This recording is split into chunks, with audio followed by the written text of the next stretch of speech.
Good morning. Good morning. Good morning. This hair this morning, it's wild. Happy Friday, everybody. Happy Friday. Let's get a little bit of extra light in here before we get going. Don't always do a live on a Friday, but I thought, you know what? Let's do it today.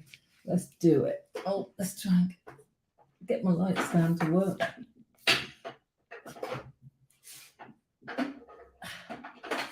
Oh, there we go. Good morning. Good morning, Trisha. Happy Friday to you. Happy Friday, everybody. I'm live on LinkedIn and Facebook, Instagram, and YouTube.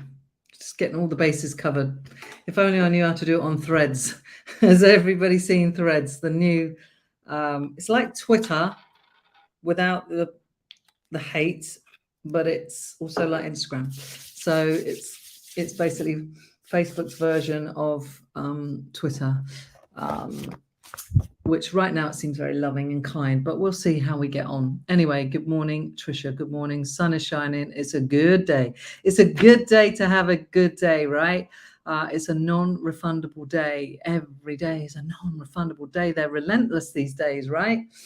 But do we see them? Do we value them?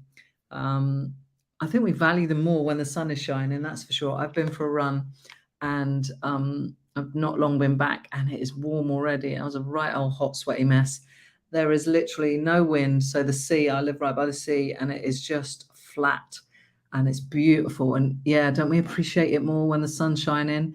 And we have to learn to find a way to appreciate what is around us and life and the gift of these 24 chips that we've got for today. That's hours. Every chip is an hour, right? We've used 8, probably sleeping already.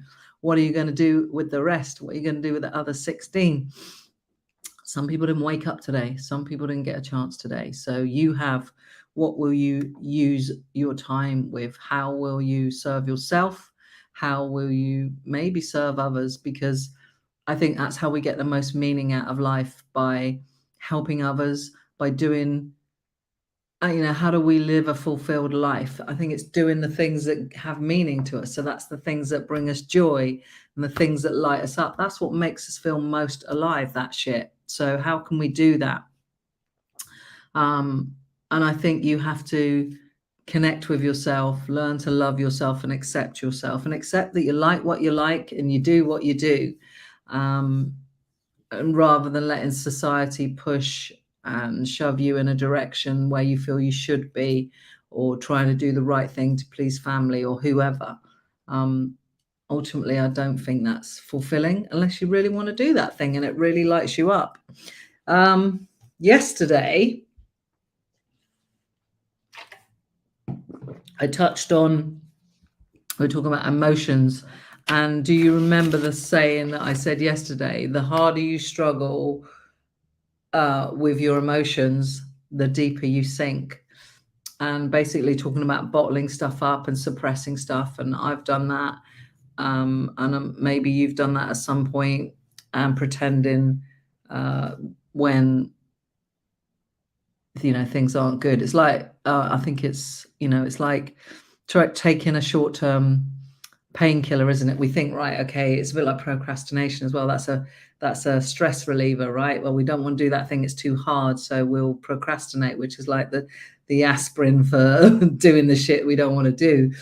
With the emotional stuff, like not acknowledging it, pushing it away, it's like taking a painkiller, a temporary painkiller, and pushing it down and just thinking that it will go away or the pain will go away. But eventually the emotional aspirin that you've taken wears off and it comes back up again.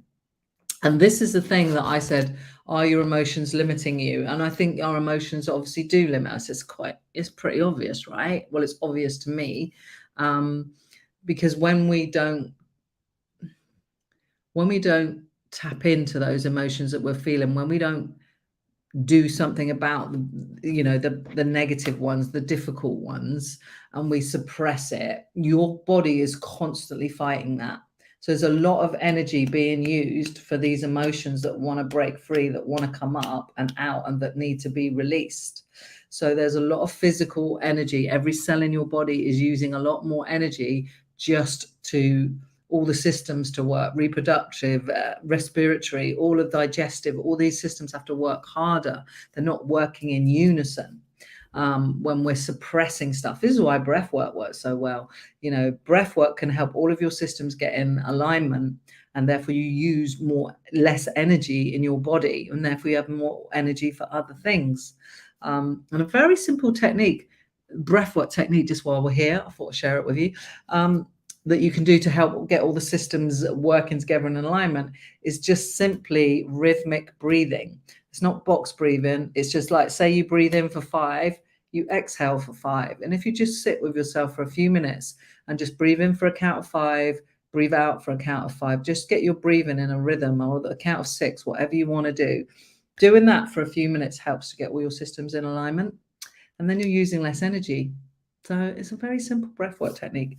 But anyway, I digress.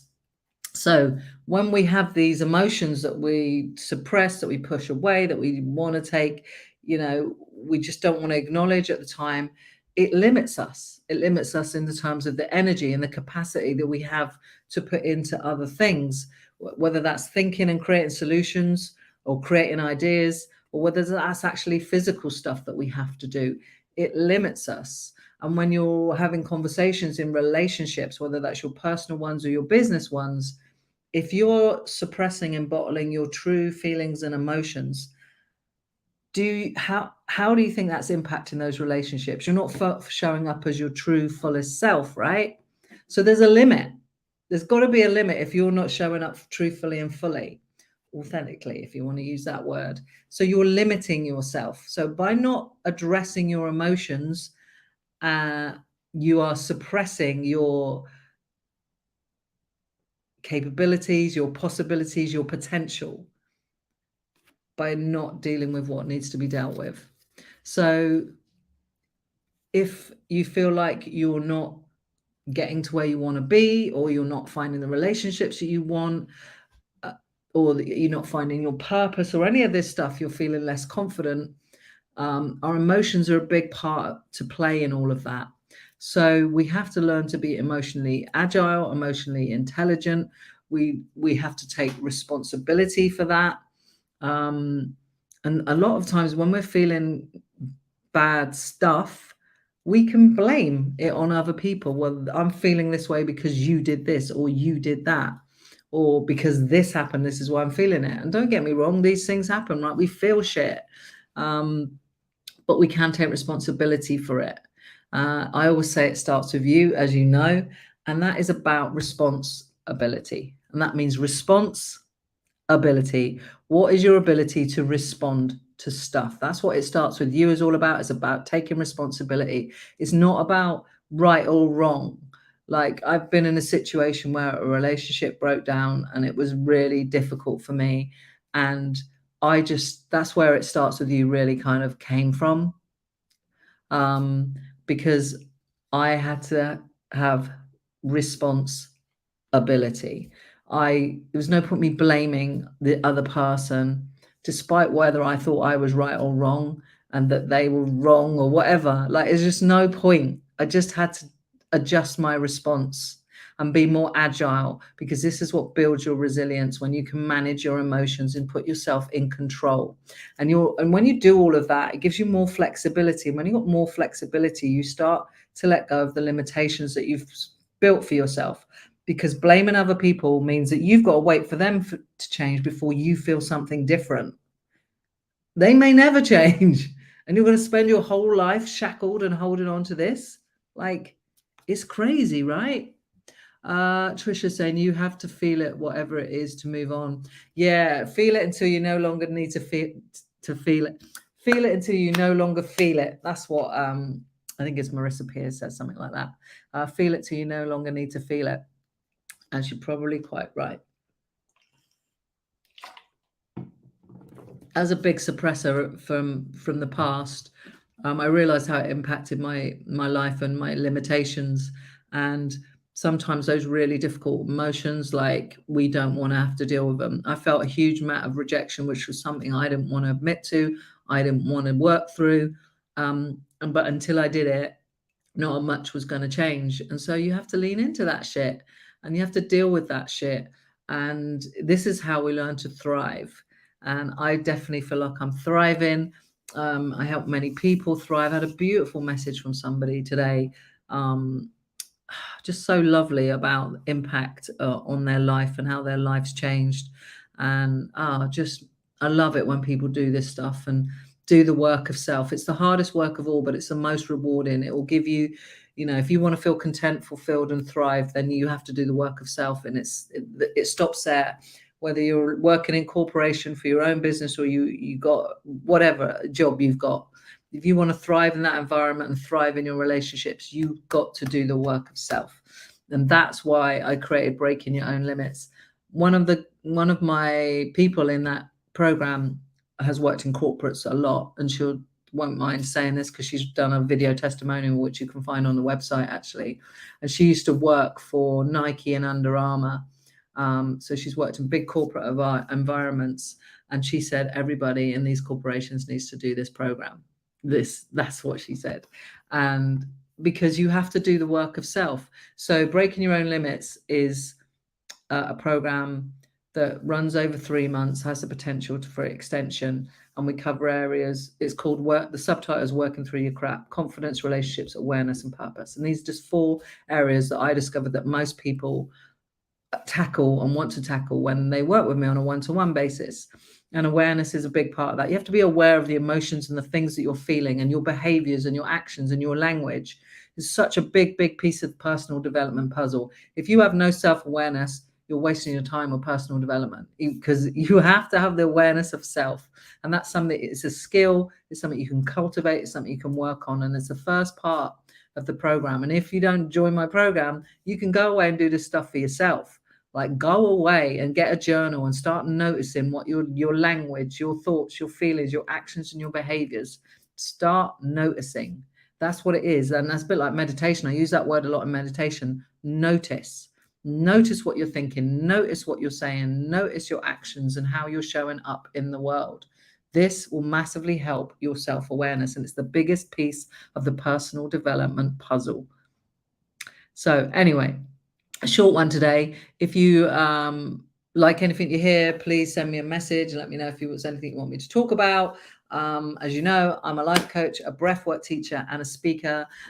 So if I can help you in any way, drop me a message. If you're interested in joining Breaking Your Own Limits, please go to my website, sam-adams.com /feel alive, FEELALIVE, or just go to my website. There's a link at the top, and check it out.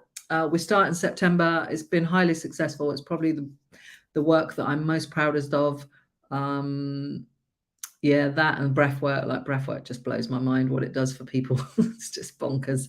And I'm running a retreat in February called Life and Breath, where we do life coaching and breathwork together from Friday to Sunday. It literally will transform your life. I have no question about that. So all those things on my website. Have yourself an amazing non-refundable Friday. Remember, it starts with you. Take responsibility. Be agile in your responses. Be flexible and have some self-awareness. Stop and think. Write and journal. If your brain is full and you can't get clear thinking, go brain dump. Write it down in a journal. Be really clear and honest with yourself about what's going on in here. Get it out. Make space for some clearer thinking and some creative solution finding. Have a wonderful day, Trisha. Thank you for listening, everybody. I will see you on Monday.